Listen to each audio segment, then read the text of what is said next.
Hey everyone, I had a few requests recently for doing editing videos again, and I just wanted to walk you through a very raw process of what that looks like for me personally. This is of course going to be different for absolutely everyone. Um, and one of the things I've noticed in a lot of other editing videos is the left side of the navigator screen is often hidden because a lot of photographers don't want to admit that they use presets, whether their own or someone else's. I am not afraid to say that I do use presets. A lot of them are my own or that I have developed from others that I've experimented with.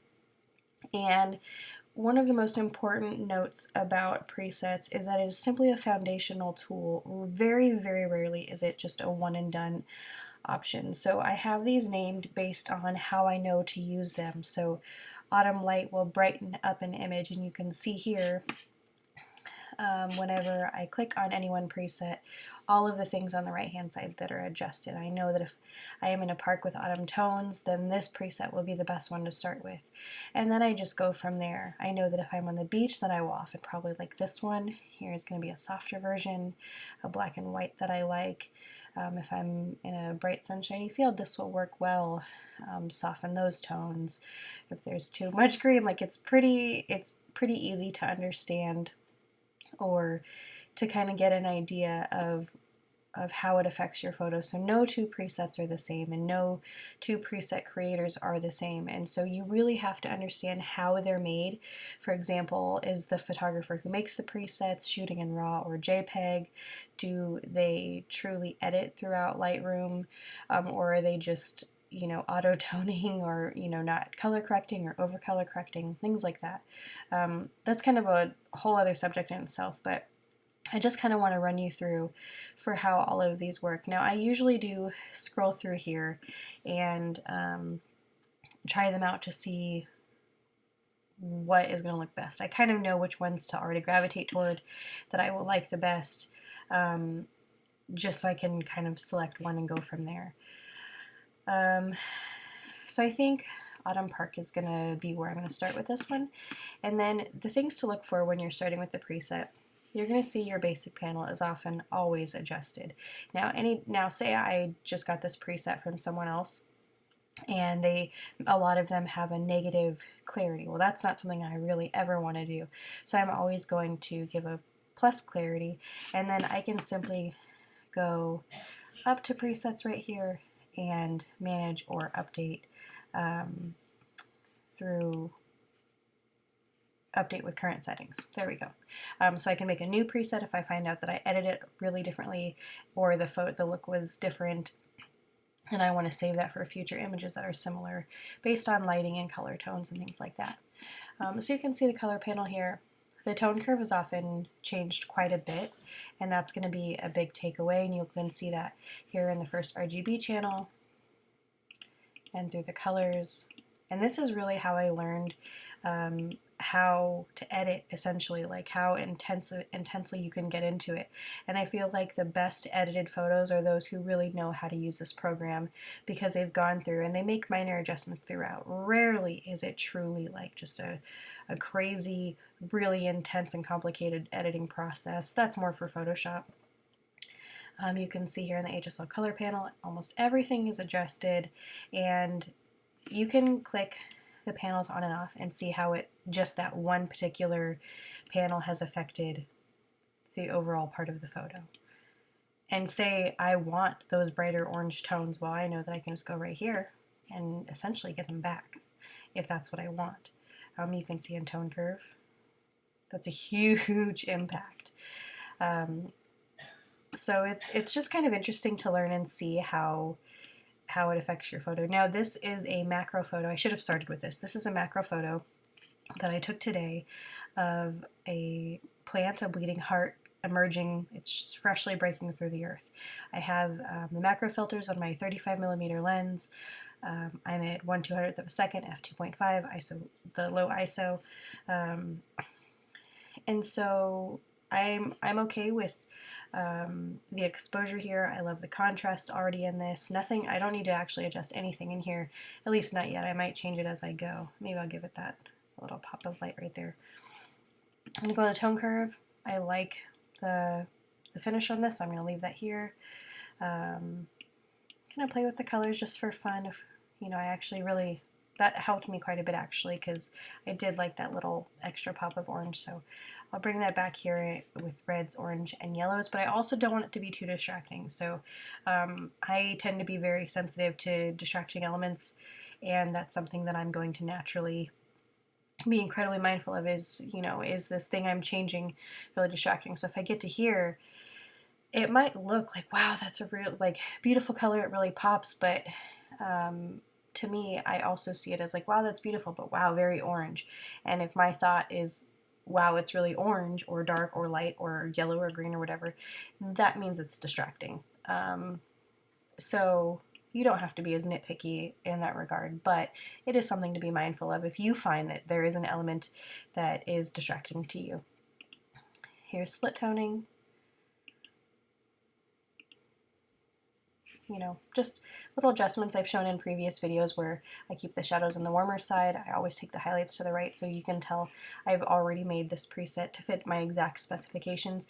From there, the most that I will change is the saturation usually. If I want it to be, more, I want the color tones to be more favoring the highlights or the shadows, and then of course you can further adjust based on balance without affecting the actual saturation or the color. So that's kind of, when you have a photo where you can really play with color, it's my favorite time to really get in and just mess with all the settings. Not every photo allows you to do that, especially if there's a person involved, but if you just have a plant or a sunsetty landscape or something kind of abstract, you really have the opportunity then to play with things because you're not really messing things up or making it offensive to the eye, and so you can just have a lot of fun. Nothing here has changed. No detail. Lens correction's always checked here. If I wanted to add some vignetting, this is where I would do it. And you can kind of see how it adds just a kind of a light natural vignetting based on your lens. So this is what the vignetting that the lens correction tab right here would suggest. Like, that's what it could do. And so instead of using the vignetting tool down below, which if I really, really need it, I will. But just, I personally would suggest that you keep it subtle, like really subtle, just because I don't want to look at this and be like, oh, there's a vignette on that photo, unless it's meant to look like that. So that's where, if I do want to darken my edges, and I don't necessarily need to do any, spot adjustments here, then I will just use this vignetting on lens corrections. I suggest you give this a try if you haven't yet, because it's much more subtle and appealing on your images. So just a note if you want to give it a try. No effects changes. And then here in the calibration, I've gotten a lot of questions about this as well, and my favorite one here is in tint. Now, it's hard to say exactly how much color correction you need to go through your photo. It's so specific to every person and how you take the photos. You can see how subtle the changes are in color calibration. So if you're still working on the HSL color panel or anything else, I would maybe skip working on getting to the color calibration if you're not quite ready to add any more steps to your process. But I do like to make some subtle adjustments here. And the adjustments here are, here you have the tint that you see specifically in the shadows, and so you can make them a little more pink or a little more green. So if you find out you have a really green toned image and you don't want to literally desaturate the greens like you would in the color panel, you can just come to the calibration and make sure that that green tint is corrected. And that's not even using the white balance at the very top. That's too broad of an adjuster. So you want to really hone in on that specific detail, and this will do that for you. If just your red primary hues are too pink or too orange, you can correct that or soften it here. I do this a lot for red because red can be a really, really bright, distracting, bold color, and it's kind of nice to make it a part of the image and not like the central feature, and color can do that really well. Like we've talked about how bright greens are, and greens can just steal the show because it's just such a bright primary color. If you ever see photos where the greens are really yellow or blue, look at how much that changes here. and maybe I want that color tone, then that's an easy way to get it without affecting other colors necessarily. But you also see how the green does affect the overall color tone of your image. So you can kind of see it takes away from the pink, adds to the pink. And then the saturation also, like, it's such a harmonious balance of color connection, and they're just all interwoven, that it can be really overwhelming or really interesting and fun to play with. And I hope that you kind of save it for when you're ready to play and be inspired by what your options are, because like I said, it can be overwhelming if you're just not familiar or ready to do that yet. So let's tone that down a little. So I need to adjust. I think these dark pieces here are a little bit distracting, but for the most part, that's just kind of the photo, so I'm not going to fuss over it too much. But that's it. And then you can Command C, copy your settings, Command V, and put another one. Now you see how I did change my angle on this so the light's a little different, and it does not have the same look. You see how much lighter and brighter that is. If I wanted to keep more similar, I can drop shadows or maybe even exposure and get a much moodier image. But it wasn't moody out, and you can kind of see the light through the water drops and the overall background of the photo. So I'm going to stay true to the scene and not make it too moody. I'm excited for more light and warmth. So let's go over here and adjust that exposure a little bit. You can see the gorgeous detail and tendrils here in the plant, and the water droplets were, gosh, they're just amazing. So I feel a lot better about this one right now already. If I wanted to, I can go over here to tone curve. And so what I'm seeing is there's a bit of softness in the darks, and you can see that in all the dark areas of the image, right? They're not like intensely dark, and they're not. Well, here's without tone curve. Oh my goodness. And then if I wanted to check the darks, I go here to the left, and this is more at full strength of darks, and then here's softening those darks a little bit. This is something I do quite often in tone curve.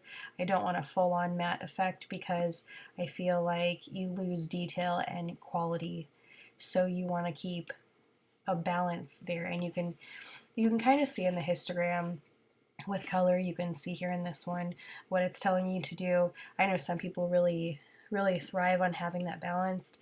I do not. I am simply going on what I think is the most balanced to my eye, and that's just a personal choice. So I make these 3 selections here, and you can see each one offers even greater intensity of difference, but you see how we're really washed out, and I just feel like we've lost all the detail and good color in that. So it can also be too intense, and each one offers a little bit of variation, and this is just from my years of playing with it.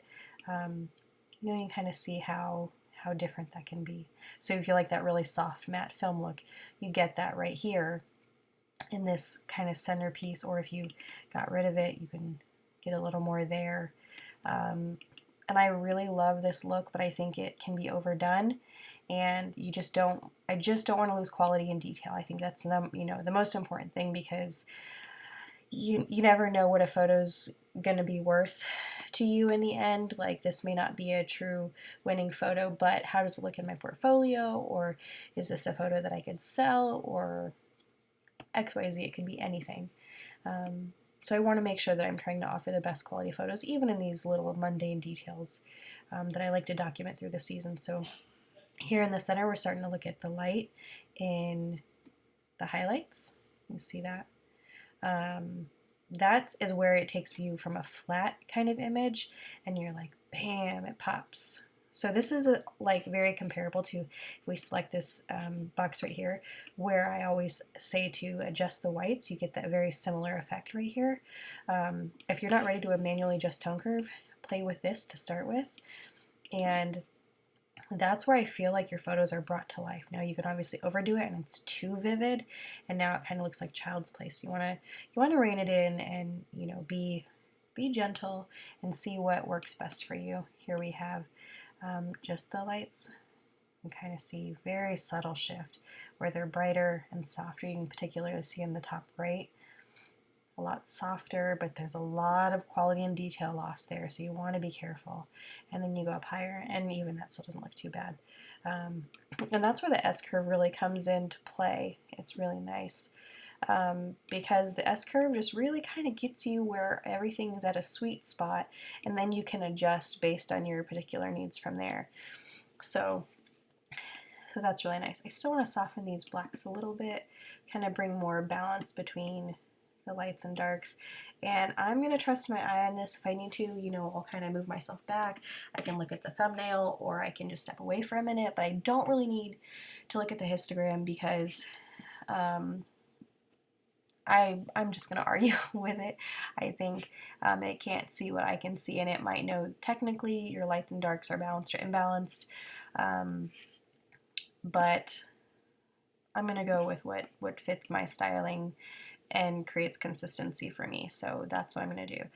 So I really want to take out some, like I'm looking at the thumbnail over here, and they're like orange is really standing out. So let's desaturate some orange without losing orange. It can help to desaturate and then take down the luminance. So it actually kind of gives you some of that orange look back without having that intense pop. Kind of see what I mean there? But now I want some of the reds back. Kind of play with that a little. Really pretty. And see how you can really only take that so far throughout the whole image. It's pretty interesting. Here, let's see what that looks like on and off. Really bright and beautiful. A little softer and muted, and that's probably more along my usual lines. And so if you're trying to create consistency from one photo to the next, it's easy when you have photos taken in succession, but say you don't, then this is kind of an easy way to start learning like where your sweet spots are in things. Then you can go down to color calibration and say I want to adjust the oranges and reds more. Now see, these are going to be on the same slider here, so you can kind of see how it affects every red and orange color in the photo. Like it's really intense. And that can be easy to really throw your eye off, so you kind of have to be careful adjusting that.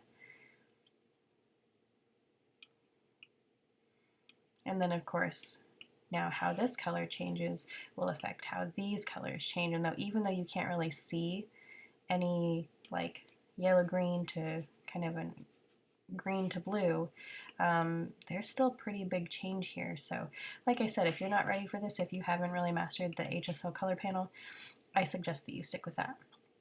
So that is it. It's very simple. You know, editing, especially one particular photo at a time, doesn't have to take forever. Let's go to, this was the first photo I took, so let's try it without a preset at all. If I'm just unsure of where to start, let's just hit auto tone. At least it brightens it up for us, but it's too bright. It's kind of flat. I'm seeing it needs contrast. I'm going to drop the exposure down a little, give it some contrast. There's really not much else I can do in this particular panel, so I'm just going to let this be good. Clarity is where I want it. I'm okay with the color right now, and I hate to say it, but here we are back in the tone curve, and that's what I need to adjust. If you don't want to manually adjust it, click in this box, and then you can adjust the sliders here. This is going to be probably your easiest way to adjust tone curve. If you haven't practiced a lot in this yet, then go ahead and work in this area of tone curve and see how different the changes are. So you see shadows here, for example, and the range that you get is so much greater in tone curve than, say, right here. Look at that difference. So that was shadows here. Now look at shadows in tone curve. Like a huge, huge range. It's kind of amazing what a difference that can make. So let's go here. If we're going to go ahead and manually adjust tone curve, let's just make 3 points. And let's go ahead and make a little S-curve.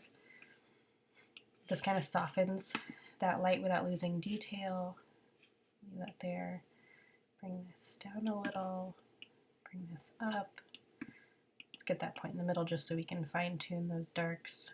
And I think what I'm seeing is that our highlights are too intense. Let's drop it down right here so that we're not making this too difficult.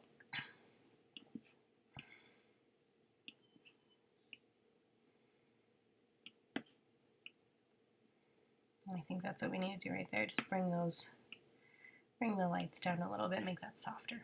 Okay, so at this point, I'm trying, trying not to look at color too much. I'm a little distracted by the intensity of color, but it is brilliant and beautiful, and I could just leave it right here and be happy with this. Like, that's where we started, flat, straight out of camera, and there's some life and intensity to it. Again, it's a little intense for what I like, but we haven't really adjusted color at all, and I'm really not going to mess with the white balance. I already set it on Kelvin and exactly where I want it on that scale, and that's what this represents here. I can adjust it, of course, anybody can, but I want greater control over my color choices, like yellow to green and the tint overall, not just in shadows like you saw in calibration. It's just too broad. Feel free to play with that and see how you like it, but I suggest, unless your white balance is truly just super off, like say you're shooting with one of these settings already, and this is what auto would have given me, and that I think is why a lot of people mess up with white balance, is your eye is so thrown off, and this in itself could be beautiful, but it's, unless I'm shooting at dawn or dusk, it's very rare that I would have this color tone naturally. And I think most people would be able to see this right away and know that the color is just off. It doesn't feel natural, it doesn't look natural. Even if you can't explain it, sometimes you'll just know intuitively, so let's back out of that. And then you saw that shift, and now it's like, oh my gosh, that's so orange. And it is really warm, so let's go down to the Adjust Color panel, and let's adjust that orange right away. Let's bring up some of the reds. Let's see how yellow plays a part. Let's soften the yellows. Let's take out some of that distracting element right there. But I want to warm those up too. Green, you see here, unlike in the calibration, green is not hardly changing at all. How interesting. Aqua, same thing, not really. And that's, but if you go down to the calibration and you're changing the blue primary color in this, you are going to get a huge difference. Look at that. And this is just the way that, I don't have all the technical information to fully explain all the details to you, and personally I don't really want to, because it overcomplicates things. That's like reading the manual for Lightroom. Probably helpful, but no thank you. I'm just going to go through and know that, like, this is where fine-tuning my color happens, and I know that these colors are still going to be in the photo, like all of the pixels and information, it's there. Like, that's how the colors are made up, and I can bring all of it to life that I can possibly imagine just by having that in my mind and going through here and knowing what I'm capable of because of Lightroom. And you can fuss and know the technicalities of it and make a great photo, or you can just know and do it. Like, you can pick and choose your preference there. That's probably going to get me a lot of flack, but that's just what's worked for me for a long time. So I'm really happy with how this has turned out. You can see, based on the preset and adjustments I made, that's probably more comparable how these two look, and compare them side by side. Not too far off. I think the color is one thing I noticed the most. Very pink in this photo and much more subdued in this photo. So that, looking at it, it was an easy adjustment, or I could just leave it because it's not necessarily inaccurate. I think if I saw this in a thumbnail, I'd probably fix it anyway. But it's just kind of interesting, again, the range of what you can do. And so just as you go, take the time to see how, and so here we could fix that. See what the possibilities are, and if you really need, if you really want to practice, then just simply pick a photo that is forgiving and, play with these. And it doesn't have to take you forever and ever. If you have any preset, or just start with your own, you can make a preset by starting with a raw photo, hit auto, and hey, I like my clarity up, adjust your clarity. I know I was underexposed, so move your exposure up, get a little contrast in there, and then go over here and make yourself a preset. Hit the plus sign, and then create preset, and done, you have a preset. And so you can start that every time. I have another video showing you how to do that, or even adjusting a preset when all the photos are imported. But I hope that helps you for today, and I will try to do better at being up to date with more before and after photos. All right, I'll see you in the next video. Bye.